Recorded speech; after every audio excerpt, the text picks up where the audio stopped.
Olá, pessoal! Mais um encontro de comunicação, encontro de, como é que eu vou dizer? Conhecimentos, para que a gente possa fazer trocas, conversar um pouquinho e se nutrir, né, de informações que possam cada vez mais enriquecer as nossas vidas. E hoje, nós temos o grupo de estudo de comunicação não violenta. E é com grata alegria, né? Não deixa de ser uma grata alegria que a gente está comemorando praticamente 6 meses contínuos e semanalmente está se reunindo para conversar sobre o livro, fazer uma leitura, a leitura comentada. E ali a gente vai aprendendo, vai trocando e cada vez mais se entusiasmando e se enriquecendo com o conhecimento da comunicação não violenta. E aí, é uma forma, inclusive, assim, da gente comemorar, né, assim, esse tempo de estudo, eu resolvi fazer um vídeo e trazer. Na verdade, a ideia era fazer um vídeo falando sobre essa trajetória e um pouco sobre tudo que a gente viu em 12 capítulos anteriores, né? Hoje a gente completou, essa semana a gente completou 12 capítulos. E aí eu tinha pensado em fazer um vídeo que a gente pudesse fazer esse passeio por cada capítulo. Mas eu digo, eu vou fazer uma coisa diferente, que é pegar essa minha ideia e levar para o encontro de conhecimentos, né, como mais um espaço, que é um espaço aberto, né, para quem quiser participar, aqui através do Zoom, está aqui também para troca. Né? E, como sempre, a gente tem a Lu, que está aqui do meu lado, incentivando e também se enriquecendo com esse conhecimento. Então, aí hoje o que a gente vai fazer? Nós vamos fazer eu não sei se eu chamo de retrospectiva, mas não é bem isso. A gente vai entender um pouco esse livro de forma passando por cada capítulo, né? Porque é uma forma da gente, quem teve com a gente esse período, se a gente for pensar direitinho, a gente vai lendo capítulo, e às vezes a gente diz, o que a gente viu no capítulo 5, né?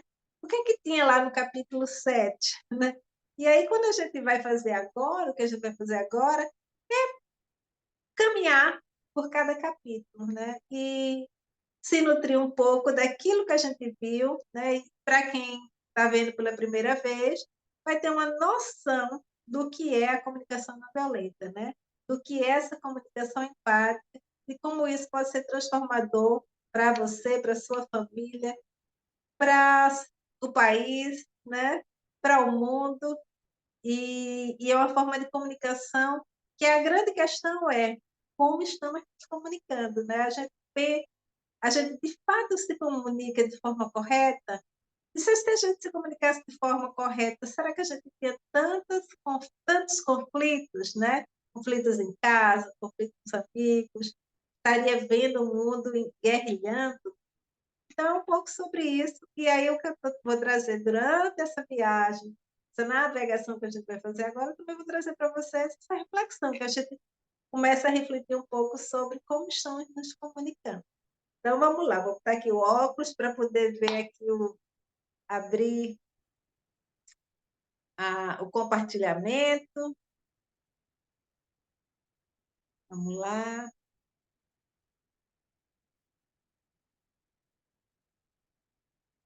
Deixa eu ver aqui onde é que eu estou. E chegando. Pronto, chegamos na tela.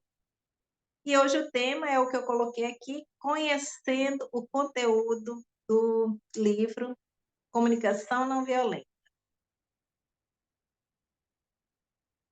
E aí, aqui eu abro como eu falei, a gente, ao mesmo tempo que a gente vai estar navegando e fazendo essa viagem sobre o livro, a gente também vai fazendo reflexões.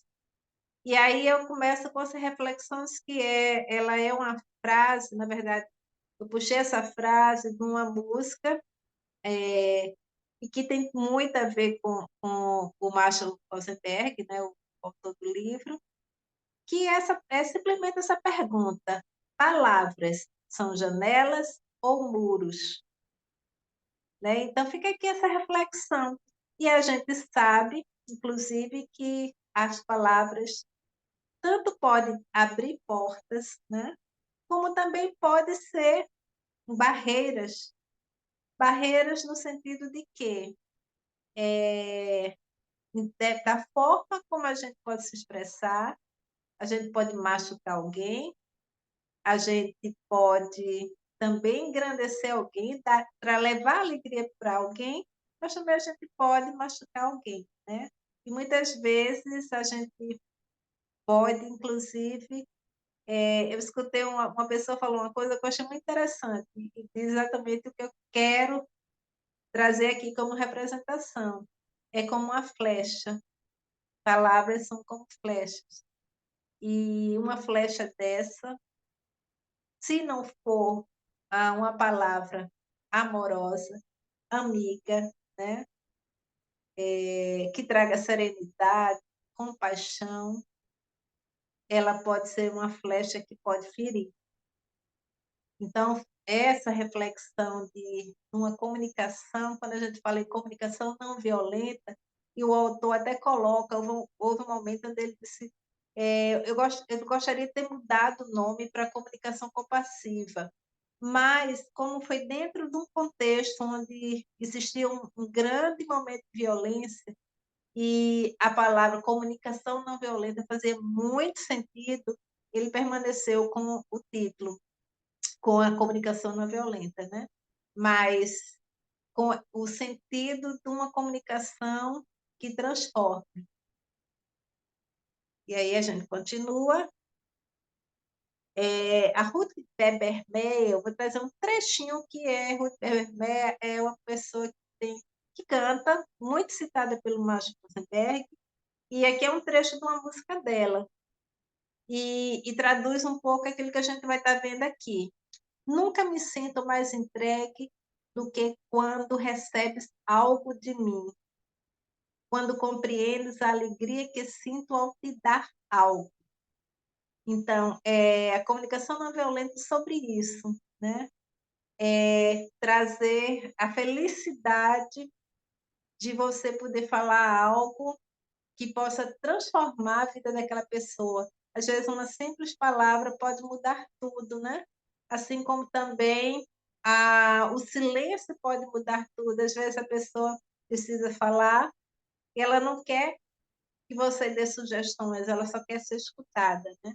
Então, é a mesma coisa. É essa forma de interagir que seja mais humana.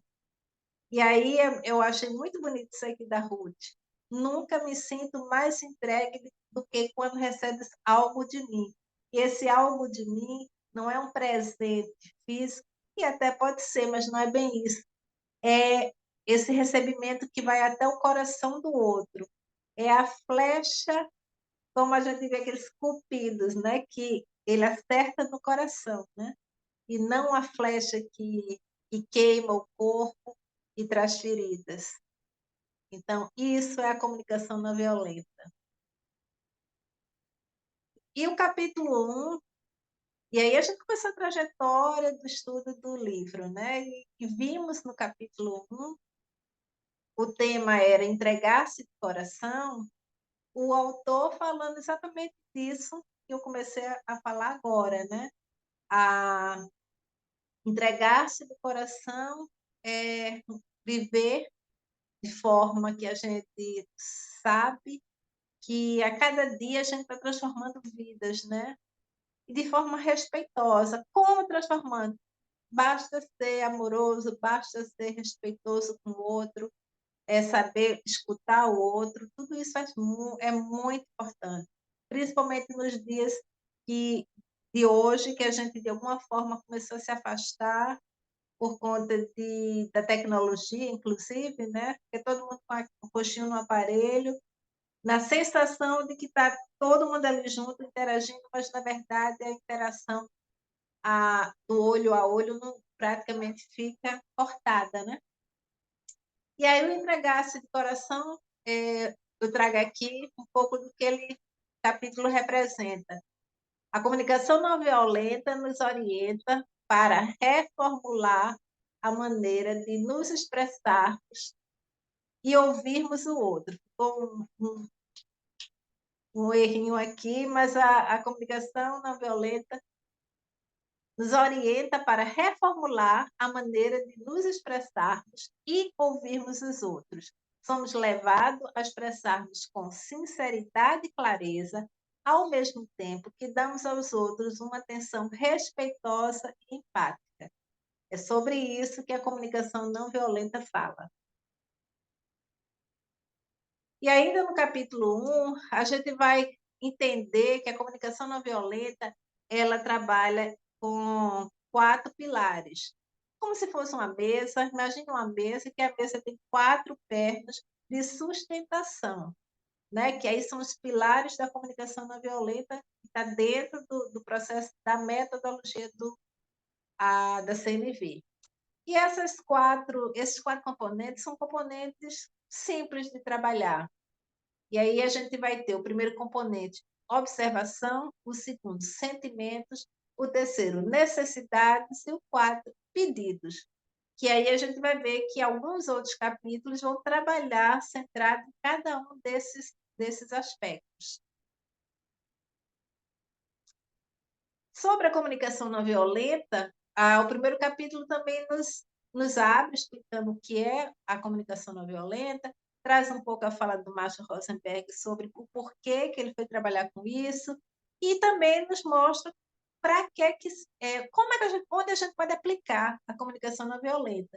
E olha, e eu acho que tudo, e está aqui, relacionamentos, família, escolas, organizações e instituições, terapias e aconselhamento, negociações diplomáticas e comerciais e os conflitos de qualquer natureza. Então, assim, é a chave de mudança para que a gente possa, de fato, ter uma comunicação que engrandeça, que a gente saia daqueles espaços, o espaço familiar seja dinâmico, colaborativo, que as pessoas se olhem, que as pessoas vivam em harmonia, porque elas começam a se conhecer, reconhecer como família, né? Escolas, quantos conflitos a gente tem nas escolas, gente? É uma coisa tão absurda, né? E aí se existe uma forma da gente melhorar essas relações, por que não conhecer essa fórmula? Por que não ampliar isso para as escolas, para os professores, né? Para que a gente construa algo diferente. Organizações e instituições, para aquele que é terapeuta, extremamente importante, porque a terapia é o saber ouvir, a terapia é o saber aconselhar também, né? E é o saber ter também empatia por aquela pessoa que está na tua frente. E conflitos de todas as naturezas. Então, tudo isso a gente vai vendo capítulo a capítulo e vai construindo esse conhecimento a cada capítulo. Capítulo 2. No capítulo 2, nós tivemos o tema como a comunicação que bloqueia a compaixão. Se no capítulo 1 a gente falava de uma comunicação que ela enriquece nossa vida, né? Que ela nos faz sentir, ela fala pelo coração. Aí vem aquela pergunta: por que não estamos conseguindo viver dessa forma? O que nos leva a distanciar dessa comunicação compassiva? E o capítulo 2 vai trazer isso, vai nos mostrar que a comunicação, existe uma comunicação que bloqueia a compaixão, né? E aqui eu coloco, certos tipos de comunicação nos afastam do estado natural de compaixão. E ele começa falando sobre juízos morais e juízos de valor. E o juízo é aquela coisa do julgamento, né? E que a gente vive eternamente julgando. E há um diferenciamento entre juízos morais e valor. Nos juízos morais, nós fazemos juízo moral de pessoas e comportamentos. Deixa eu tomar uma água.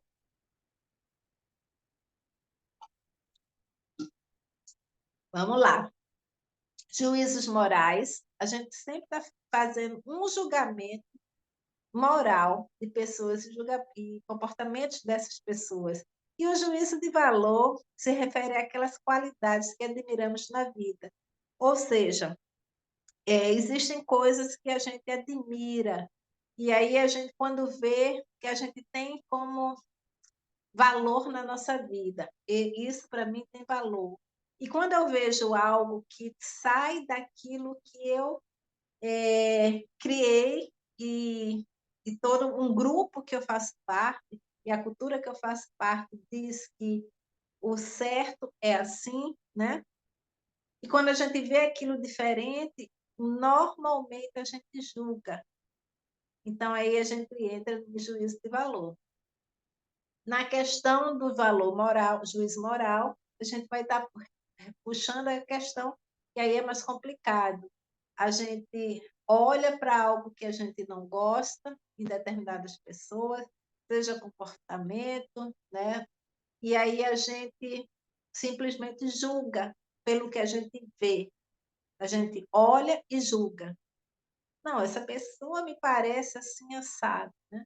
E aí a gente está o tempo inteiro usando dessas artimanhas de não olhar o outro como um outro eu, né? Mas sempre como se ele é diferente, ele não faz parte daquilo que eu acredito que seja o certo, né? E aí eu crio o certo na minha forma de ver. Um exemplo também bem prático para que a gente possa entender o que ser um juízo de valor, relacionando aqui com a comunicação não violenta, seriam atos, a qualidade que a gente tem é de uma cultura da paz, né? E aí a gente também entra do valor quando a gente começa a ver violência, a gente começa a julgar aquilo, né? E aí é quando a gente tem que entender, olhar aquilo, por isso que um dos pilares é a observação, para que a gente não entre nessa de uma raiva, né, de um fechamento de sentimento, porque a gente discorda daquilo, a gente só discorda e julga. Então, é nesse momento que esse capítulo vem trazer para a gente uma forma de olhar isso de forma diferente, entender que o julgamento nos afasta de um estado de compaixão.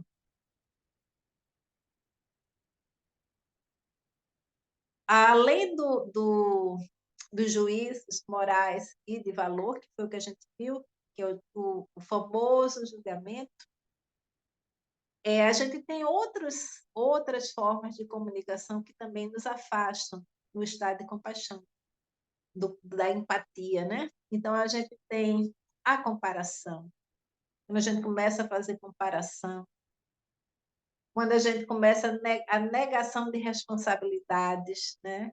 E a negação de responsabilidades, eu vou dar um exemplo assim, bem bobo, mas é o que me vem aqui na mente.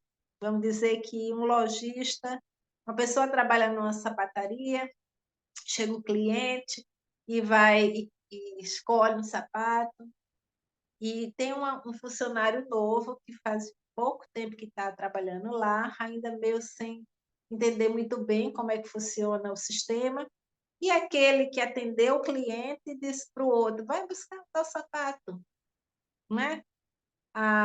Vai lá em cima pegar o sapato. E a pessoa que é destreinada, que realmente faz pouco tempo que está trabalhando, chega lá em cima, além dela ver que estava tudo desorganizado, que não foi ela que desorganizou, ela também fica com dificuldade de achar o tal sapato. E demora um tempo para descer. E isso, a pessoa que está atendendo a cliente, quando ela volta, olha para ela e diz para a cliente que aquilo foi culpa dela. O atraso não tinha sido culpa dela, mas da outra funcionária que demorou lá em cima para pegar o sapato. E aí, o que é que eu quero trazer nessa história? Eu me nego de responsabilidades porque jogo para o outro. E também não tenho empatia de saber o que aconteceu, o porquê da demora, mas não. E também de entender que aquele outro fazia pouco tempo que ela não tinha condições de localizar as coisas, porque ele nem sabia onde estava, né? E o que é que acontece? Essa pessoa, ela cria um conflito naquele local, né? Porque ela negou uma responsabilidade que era dela, ela poderia ter ajudado aquela outra pessoa. E aí, veja, não tem como ter processo de uma comunicação onde se envolve o coração, porque as pessoas estão, no caso, de alguma forma, em disputa. Talvez essa pessoa tenha feito isso exatamente para prejudicar a colega, né? Então, assim, é a falta de empatia, né? É a falta de entender que o outro está ali porque também necessita, e quer aprender, mas ele não tem responsabilidade sobre coisas que ele não conhece. Mas quem tinha responsabilidade se nega e joga para o outro. Então, continuando, a gente vai ter comunicações que bloqueiam comparação, negação de responsabilidade, exigências, aquele pai que exige do filho, você tem que fazer tal coisa. E o próprio Marshall, ele traz um exemplo que ele próprio, né? Ele, ele, ele tem alguma coisa que o filho tinha que fazer, mas ele exigia do filho. E o filho escreve um texto que é muito interessante, que o filho no texto coloca aqui, que faz, mas que não faz aquilo por amor, né? Porque enquanto o pai exige dele, ele, ele não respeita aquele pai, sabe? Ele não vê aquela pessoa como o pai ideal que ele queria. E aí o próprio macho, né, ele cai as fichas e começa também, porque assim, o processo do macho também foi um processo de se redescobrir, né? E ali ele compreendeu que não é exigindo do filho, mas entrando os dois se conectando de forma que um compreenda o outro e aquilo possa ser feito, mas feito com mais, vamos dizer, com conexão entre um e outro, né? Não como eu exijo. A mesma coisa são as ameaças, né? Quantas pessoas são ameaçadas nos trabalhos, né? Quando estão em trabalhos, e vão trabalhar em situações por ameaça, né? Tem que fazer coisas que não gostaria de fazer, e aí não tem como ter conexão com o coração, né? Então, são coisas que a gente sabe. Ah, mas essas coisas existem? Sim, existem. Mas elas podem ser modificadas? Claro que sim. Claro que sim. Né? Não, elas devem ser modificadas. A cada momento que a gente conseguir levar para o outro uma mudança dessas, a gente está mudando o mundo. Então, vamos lá. Vamos para o capítulo 3, né? O capítulo 3, aí a gente começa a falar sobre os pilares. No capítulo 3, a gente vai entrar no processo de observação. E aí o título é Observar sem avaliar. A avaliação é julgamento, né? Então, existe um campo muito próximo da observação e da avaliação, né? São bem parecidos, mas a observação tem um diferenciamento. E aqui eu coloco, as pessoas tendem a entender como crítica uma mistura de observação e avaliação. Ainda no capítulo 3, mais uma vez, eu resgato a Ruth Bebermeyer com essa frase que eu achei perfeita.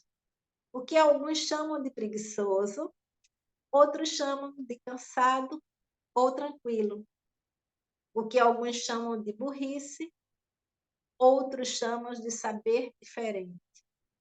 Então, cheguei à conclusão de que evitaríamos toda a confusão se não misturássemos o que vemos com o que é nossa opinião. Então, né, a gente acha que está observando, às vezes, mas a gente está julgando, está avaliando. Né? Vê uma pessoa que está parada, e aí chama de preguiçoso, uma criança que não consegue fazer uma tarefa, e vai chamar de burro, né? Quando, na verdade, existe até... a gente sabe que hoje existem as múltiplas, como é que a gente vai dizer, habilidades, né? Nem todo mundo é apto para as mesmas coisas, mas todos têm, se constrói o mundo porque cada um tem habilidades diferentes, né? E as diferenças é que é o nosso grande viés para o crescimento, e não a gente dizer que o diferente não faz parte daquilo, deve ser excluído. E aí, isso, né? Essas reflexões, gente, a gente tem que pensar sobre essas reflexões. Capítulo 4. Vamos caminhando. Vamos agora ao capítulo 4, que vai falar sobre identificação e expressão de sentimentos. Sentimentos aqui indo para o segundo pilar. E quando a gente fala de sentimentos, o autor ele puxa a questão da vulnerabilidade. Revelar nossa vulnerabilidade pode ajudar a resolver conflitos, né? Então, muita gente não quer entrar em estado de vulnerabilidade. Tem uma autora que escreveu, uma americana, que escreveu sobre, tem um livro chamado Vulnerabilidade, e ela, quando ela não se permitia estar em estado de vulnerabilidade, o livro ela fala exatamente sobre isso, porque ela era uma doutora, PhD e pesquisadora, assim, de alto renome e tudo mais. E quando ela começou a fazer algumas pesquisas sobre vulnerabilidade, ela não conseguia, porque ela não conseguia entrar, se permitir estar em vulnerabilidade. E ela própria disse que teve que ir para psiquiatra, passou 2 anos no psiquiatra, porque ela era fechada. Ela não tinha, ela tinha perdido a conexão com os sentimentos, né? Então, mas isso dentro dela era muito difícil, né? Era muito angustiante. E aí ela se abre para o mundo. E aí, gente, deve existir milhões de pessoas nesse mesmo modelo, porque entra numa história de que eu não posso chorar, eu não posso, eu vou ter que ser sempre de um jeito, mas o que está lá dentro, né? Lá dentro os sentimentos não estão sendo colocados, expressados, né? E aí o capítulo fala de expressão de sentimentos. E também ele vai discutir sobre o que é sentimento, o que é não sentimento. Capítulo 5, aí a gente vai responsabilizar-se pelos sentimentos. E aí ele puxa a pergunta como você reage a uma mensagem negativa, né? E se a gente, aí eu jogo para vocês também, onde vocês estão, como se você reage a uma mensagem negativa. Muitas vezes a mensagem negativa a gente entra num conflito enorme, né? Passa mal, quer matar alguém, né? E aí ele coloca, a atitude dos outros pode ser um estímulo de sentimentos, mas não a causa deles. Ou seja, se alguém chega para mim e diz algo que me desagrada, talvez até em relação a mim mesma, né? Fisicamente, por exemplo, se eu estiver em equilíbrio, bem comigo, aquilo não me atinge. Mas se eu não estiver bem, eu vou cair, né? Eu vou achar que aquilo tudo faz sentido e vou me sentir a pior das criaturas. E aí, quando ele coloca, né, responsabilizar-se pelos sentimentos, eu preciso compreender o que causa, que sentimentos eu sinto e o que está causando aquilo. E aí é quando entra as necessidades. Nesse capítulo a gente já vai tratar de necessidades também, né? Porque os conflitos vêm de necessidades não atendidas, mas as necessidades, eu tenho sentimentos que se relacionam às minhas não, as necessidades não atendidas, né? Então aí a gente começa a se autoanalisar, se conhecer, é importante, e começar a perceber na gente o que é que eu estou sentindo. Isso é uma prática que ele diz, é um exemplo que a gente pode fazer sempre. Por exemplo, antes de começar a gravação, muitas vezes, né, eu me vejo num sentimento meio aflito, né? De, ai, será que vai ficar bom? Será que eu vou dar conta? Então, e aí eu começo a perceber que sentimento é esse que eu estou sentindo E aí eu já começo a estudar esse sentimento. Por que esse sentimento? Por que esse sentimento chega até mim agora, né? Então, é essa autoavaliação constante. Capítulo 6, pedir o que enriquece a vida. E aí, os 4 pilares, eles são observação, sentimentos, necessidades e o pedido. E o pedido é uma estratégia, uma ação.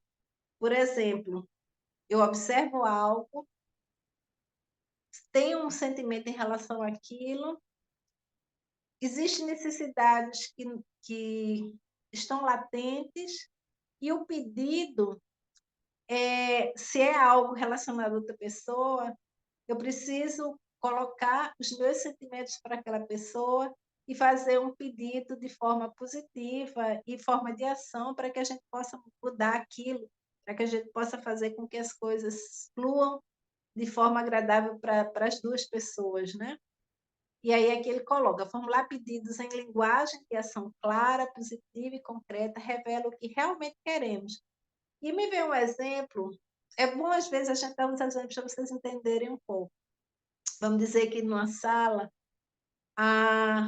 está o pai assistindo uma televisão, um jogo, por exemplo, no volume alto. E nessa mesma sala, é o único espaço que tem uma mesa onde um jovem vai estar estudando para uma prova. E a TV incomoda o rapaz, né? Que precisa se concentrar. E, na verdade, só tem aquele espaço, os dois. E aí, vamos lá. Temos uma observação, que é essa que eu estou contando, temos um sentimento, no caso do rapaz, o sentimento qual é o sentimento que ele tem? Do incômodo, né? Ele não consegue se concentrar. Como é que ele vai estudar? Então começa a dar uma angústia, tem alguns sentimentos que vão brotando. Necessidades. Ele tem uma necessidade, que seria o som fosse mais baixo, ou que o pai, por algum tempo, desligasse a TV. Existem necessidades aí. E aí vem o pedido, é o que a gente está vendo nesse capítulo. O pedir que enriqueça a vida. E esse pedido é o rapaz formular, muitas vezes o rapaz vai gritar, né? E espernear e dizer assim, não dá, né? Que é o que a gente vê. Mas quando a gente quer enriquecer a vida das duas pessoas, o rapaz simplesmente parava, olharia para o pai e dizia, pai, tem um minuto da sua atenção? E aí o pai iria dizer, sim, dá para baixar só um minuto para você ouvir eu falar? Ok, né? Estou botando a cena, estou imaginando assim uma cena. E aí o menino iria dizer, pai, o senhor sabe que eu tenho uma prova amanhã. E nesse momento eu estou me sentindo muito angustiado porque o som da televisão está me incomodando. E eu sinto necessidade de dizer isso ao senhor. Né? Então, ó, a gente já tem um diálogo diferente, né? E o senhor sabe que o quanto é importante para mim essa prova, inclusive para o senhor, que o senhor também quer me ver bem. Ó, a conversa muda, né? E o pedido. E aí eu queria pedir ao senhor, como é que a gente pode fazer? O senhor pode baixar o som um pouquinho, para que eu possa poder me concentrar? Então aí a gente muda, né? E talvez o pai até desligue. Ô, meu filho, não sabia que estava incomodando. Às vezes tem até isso, a pessoa nem sabe que está incomodando. Então, é a forma de pedir. Capítulo 7. Receber com empatia. A gente começa a entrar na questão da empatia, né? A empatia pelos outros ocorre apenas quando nos livramos da ideia preconcebida e julgamento a respeito deles. Tem a ver muito com o que a gente viu ali na frente, né? A questão dos juízos de valor, juízo moral, dos julgamentos, né? Quando a gente tem essa comunicação que é muito nesse modelo, a gente não consegue ter empatia, né? E esse capítulo ele começa a abrir esse campo da gente entender melhor a questão da empatia. Capítulo 8, continua trabalhando, aí puxa para o poder da empatia. Quando se é escutado, é espantoso como coisas que parecem solúveis se tornam solúveis. Olha, e aí eu trago o exemplo do rapaz de novo, né? Vê, existia uma situação que podia ser insolúvel. Nem o menino estudava e aquele, né? E aí ele foi escutado. Então, quando se é escutado, é espantoso como coisas que parecem solúveis se tornam solúveis. Eu acho que o meu exemplo deu bem.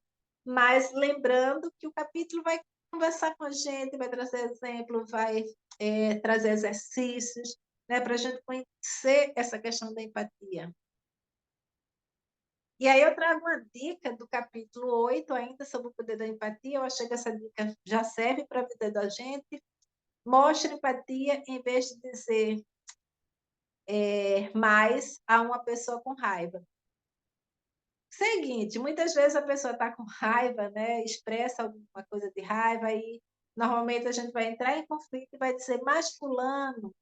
E aí, não. Aqui o que ele coloca é a empatia muda tudo. Você vai olhar para a pessoa e vai dizer, com empatia, eu compreendo o que você deve estar sentindo nesse momento, né? Então, aí a gente já muda a forma de falar. Capítulo 9, a ligação compassiva com nós mesmos. E eu fiz questão de trazer essa frase, Mahatma Gandhi. A mudança que desejamos ao mundo começa em nós.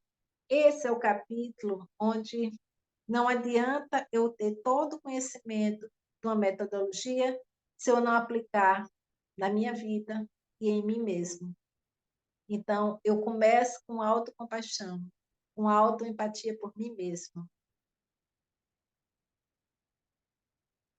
E ainda nesse capítulo 9, eu trouxe isso que eu acho que também é importante para a gente, para nossas vidas. A vergonha é uma forma de ódio por si mesmo. E as atitudes tomadas em relação à vergonha não são livres nem cheias de alegria. Olha, gente. E aí, por que eu trouxe isso? Porque muitas pessoas se sentem oprimidas, se sentem, às vezes, com vergonha, né, envergonhadas, não conseguem tomar algumas atitudes porque a vergonha não permite, né, não conseguem dar passos maiores na vida porque tem algo que prende e está relacionada com a vergonha. E aí não justifica a gente dizer, é a própria culpa da pessoa totalmente, porque, na verdade, a gente tem um histórico, né, de vida onde o poder, a opressão, ela sempre esteve à frente das pessoas que são mais compassivas, vamos dizer, né? E sempre tivemos esse jogo, onde, vou citar aquele exemplo de Casa Grande Senzala, onde existiam escravos, e esses escravos não tinham voz de comando. Nessa Casa Grande Senzala, nós tínhamos o senhor de engenho, e o senhor de engenho é o masculino com voz principal, a mulher via abaixo, e ela também não tinha voz de comando, porque ela tinha que ser apenas a pessoa que gerenciava o lar, né, e as relações dos filhos. Depois vinham os filhos, que esses tinham só que obedecer, né? E no nível um pouco acima de quem estava na senzala. E aí, nesse histórico de vida, que os anos foram passando e vai passando, mas isso ainda são coisas que ficaram entranhadas. Então, a vergonha, a gente às vezes não percebe, mas os passos que precisam ser dados com mais velocidade, eles não são dados, porque existe relação, essa questão de atitudes que são tomadas em relação à vergonha. Então, a gente não anda tanto. E nas escolas também, a prática de escolar sempre tem alunos que sentam na frente, que são os bons, os que prestam atenção, né? Os que têm um QI a mais, e lá atrás sempre são aqueles que a escola e o agrupamento já decidiu que aqueles não terão oportunidade na vida. então eles são jogados lá atrás. E nem os professores, muitas vezes, não tomam atitudes de aproximá-los e trazê-los para frente. E aí vai se criando essa questão de uma vergonha que está lá no corpo o tempo inteiro, né? E as pessoas não falam, não dizem o que precisa ter dito e preferem se calar. E aqui é quando ele diz: a vergonha é uma forma de ódio de si mesmo e as atitudes tomadas em relação à vergonha não são livres nem cheias de alegria. E eu quis trazer essa frase para que, aos poucos, a gente comece a maturar isso na mente, né? O que nos prende, o que nos faz ser pássaros soltos, o que nos faz sair de casulos e virar borboletas, né? Então, é algo que... E aí, e aí ele coloca como sendo uma forma de ódio por si mesmo. Então, é olhar para a gente e dizer: não é isso que eu quero para mim, né? Eu sou um ser liberto, eu quero uma vida diferente disso. É isso. Esse é o capítulo 9. Ainda no capítulo 9, um aspecto importante da autocompaixão é sermos capazes de ter empatia pelos dois lados de nós mesmos. O que se arrepende de uma ação e o que executou aquela ação, né? Então, muitas vezes a gente executa uma ação, diz o que não queria ter dito a alguém, e aí a gente vai ter que ter empatia por nós mesmos nesse sentido, né? Esse eu que se arrependeu e esse eu que executou. Ainda no capítulo 9, ele traz um exercício que é, às vezes, as pessoas têm que trabalhar em algum canto, tipo, eu tenho que trabalhar em algum lugar e eu tenho que pegar 2 ônibus, e muitas vezes eu estou pagando para trabalhar, né? Só para não ter, ainda pegar alguma coisa para me nutrir com aquilo que eu ganho naquele trabalho. E aí essas pessoas dizem: eu tenho que fazer, eu tenho que pegar o ônibus, eu tenho que... E aí ele pede que você troque isso para a palavra mais suave, que é: eu preciso fazer por quê, né? Porque isso vai te dar uma temporalidade. Eu preciso pegar esses 2 ônibus para chegar naquele emprego, porque o meu caminho para o meu crescimento começa a partir daí, né? De algum ponto. E não, eu tenho que fazer porque é minha obrigação, entende, gente? Então, são essas comunicações internas com nós mesmos que também mudam a nossa vida. Capítulo 10. Expressar a raiva plenamente. Olha a viagem, estamos viajando em todos os capítulos. Capítulo 10, expressar a raiva plenamente. E eu tenho existe no YouTube, já tem um vídeo só sobre expressar a raiva, né? E aí eu vou falar muito pouco. A causa da raiva está no pensamento, em ideias de culpa e julgamento. E eu trago essa fala que eu também achei muito interessante, que é fazer brilhar a luz da consciência sobre o nosso sentimento de necessidade. Então, a raiva, ela vem pelo córtex frontal, né, do cérebro. Eu expresso a raiva sem pensar, né? E, na verdade, se eu tivesse consciência antes de jogar aquela para fora, aquela raiva, se eu parasse, respirasse e sentisse o que é que eu estou sentindo e por que e qual é a minha necessidade nesse momento. Eu tenho necessidade de agredir alguém? Então, a gente começa a usar o neocórtex.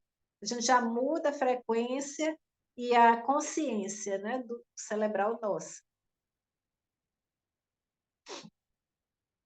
Capítulo 10, ainda sobre a raiva, passos para expressar a raiva. E é aquilo que eu falei antes. Primeiro, parar, respirar. Segundo, identificar os pensamentos. O que é que eu estou pensando? Espera aí, conversa com você mesmo. Espera aí, calma. Você está querendo matar o outro, agora não. Calma, calma, calma. Né? Conversa com você mesmo. Terceiro, ligar essas nossas necessidades. Qual é a necessidade que eu tenho agora? Eu tenho necessidade de fazer isso? O que é que isso vai me dar de resultado, né? E expressar sentimentos e necessidades não atendidas. É mais fácil para, sente, reflete e diz, não, meu sentimento nesse momento é que tal coisa fosse resolvida. E parte para a resolução, né? E não para uma briga, porque não vai resolver. Né? Então, é só questão de consciência. Capítulo 11, faz pouco tempo que a gente trabalhou o capítulo 11, isso era sobre mediação e soluções de conflito, né? E no capítulo ele traz a questão do papel do mediador, quando o conflito é muito difícil, vamos dizer, um divórcio, né? Então, há necessidade do mediador. Ele lembra que nos conflitos o foco não somos nós, eu e você que eu estou discutindo, mas a questão em si. No divórcio, onde há uma criança e os dois querem a criança, a guarda, o foco é na resolução do que é melhor para a criança, né? E aí tem que ver qual é a necessidade de um, qual é a necessidade do outro, qual é o sentimento de um, do outro, da própria criança. Então, o mediador tem um papel primordial. Nesse capítulo também vai falar de empatia de primeiros socorros.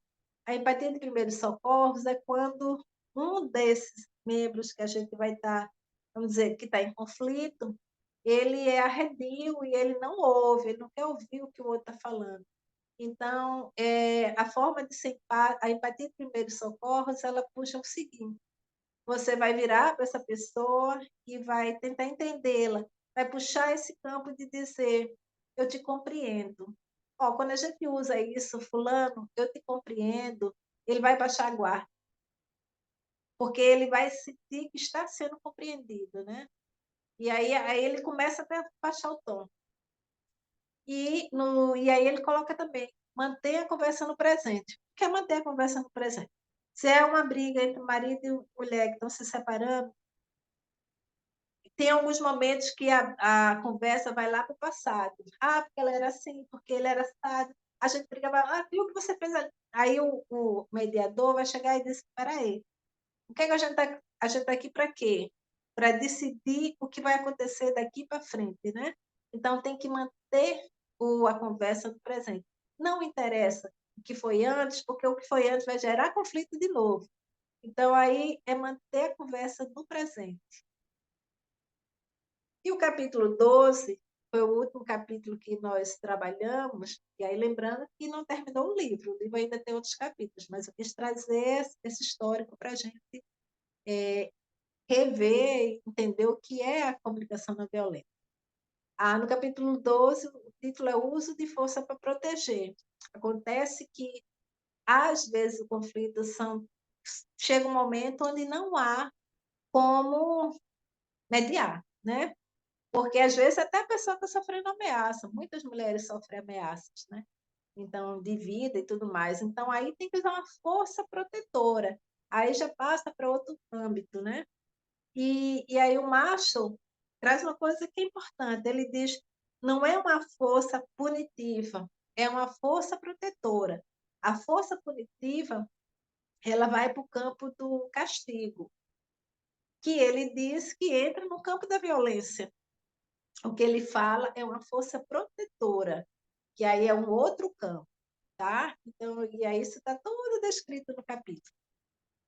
E aí tem uma frase que fecha o capítulo, que eu trago para cá, que eu acho muito legal, que é: a humanidade tem dormido e ainda dorme, embalada pelas alegrias estritamente restritas de seus amores autossuficientes.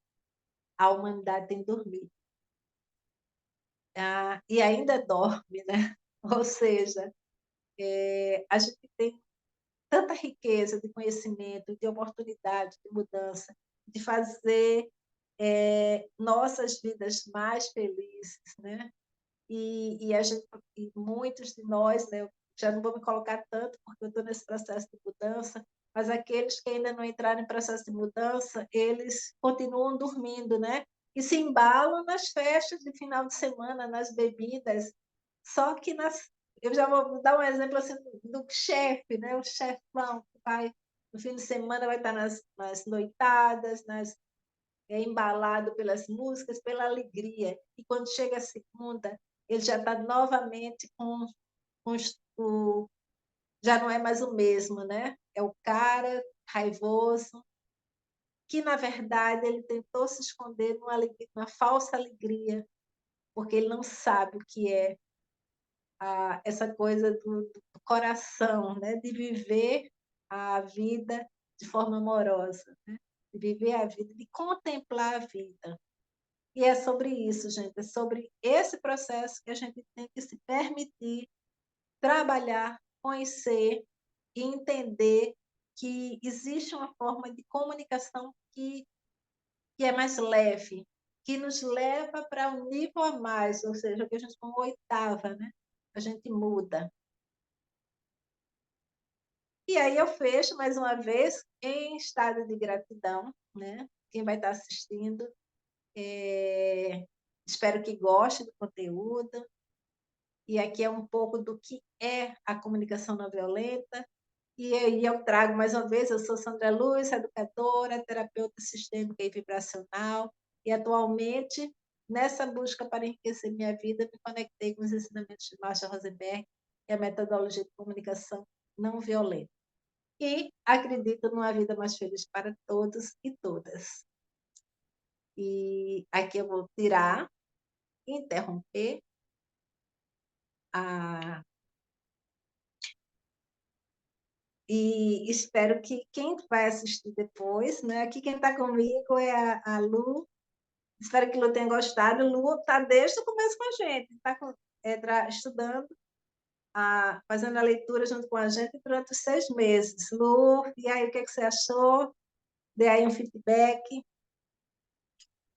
Nossa, Sandra, assim, eu, eu, eu mudei muito depois do CNV.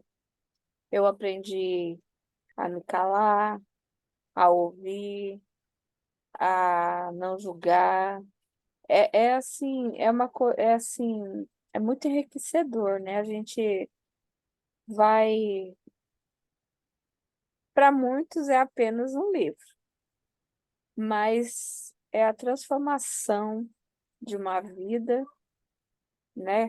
Colocando a gente, nós em primeiro plano, mas e quem está em volta, né? Porque às vezes você entra num conflito por uma palavrinha errada, um gestinho, né? Um comentário, e aqui você aprende a interpretar o que o outro quer dizer, porque às vezes ele fala, fala, fala, fala, e ele só quer uma coisa muito simples, né?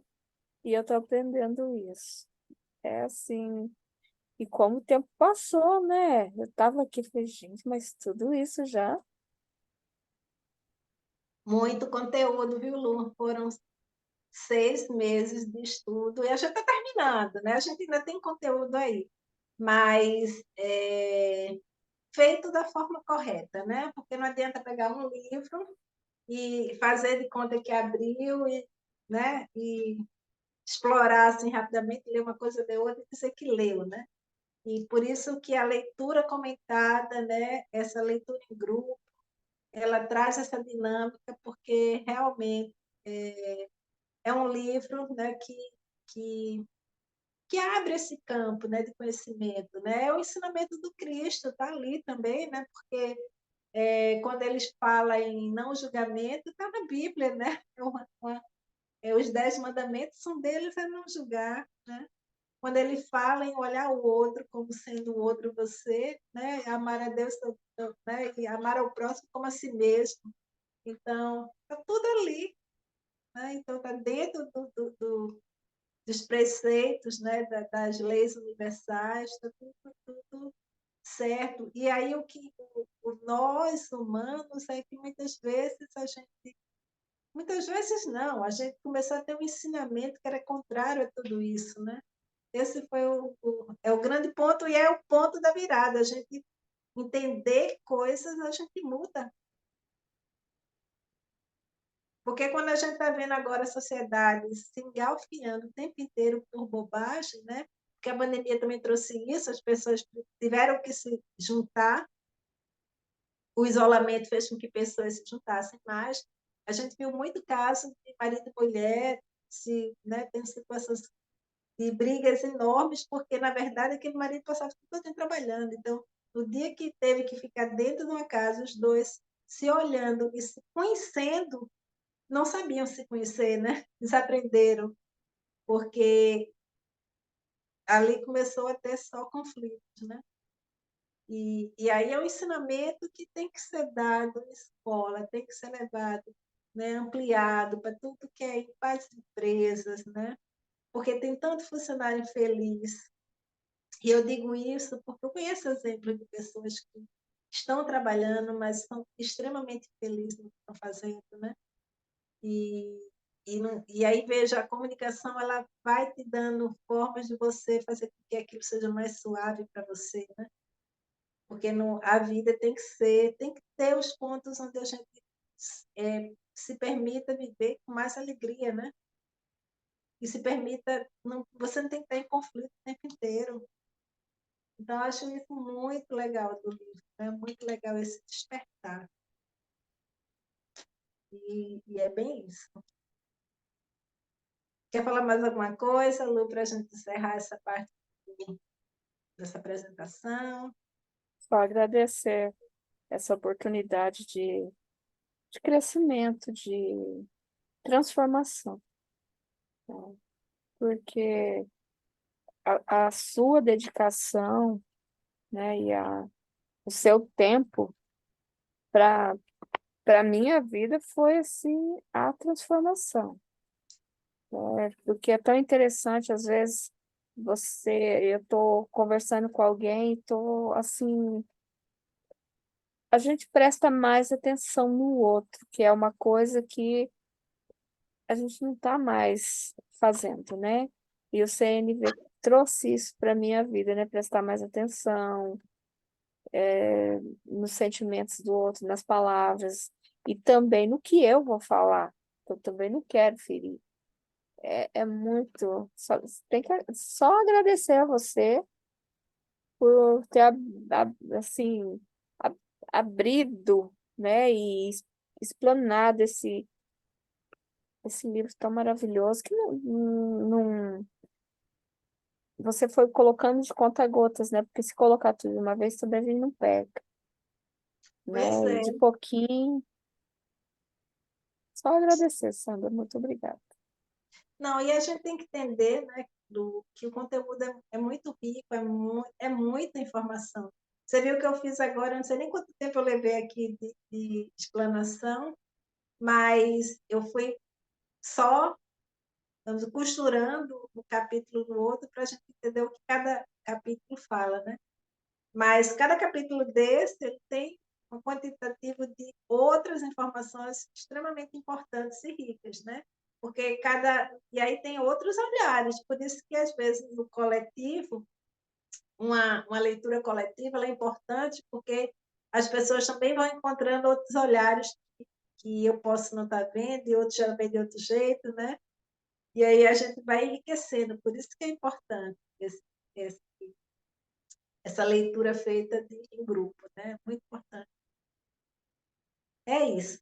Eu vou desconectar aqui, e aí, gente, quem vai estar aqui assistindo, a gente faz esse conteúdo com muito carinho, e por duas questões, né? Uma questão é um conteúdo muito importante para nossas vidas, e às vezes as pessoas estão tão desconectadas que não têm ideia de que saída, né?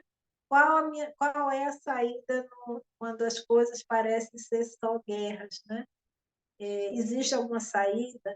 E aí a gente não vai para saídas mirabolantes, né? A gente não vai para pensar em, vamos fazer alguma magia que isso muda, não. A gente vai para ações práticas, né? Aqui a gente está falando de ações práticas. E verdadeiramente a gente viver em harmonia, mas compreendendo consciência, usando o cérebro, toda uma área do cérebro que é nova na gente e que é desconhecida porque é pouco usada. Porque a gente fica usando aqui na frente e essa da frente está tão desgastada, né?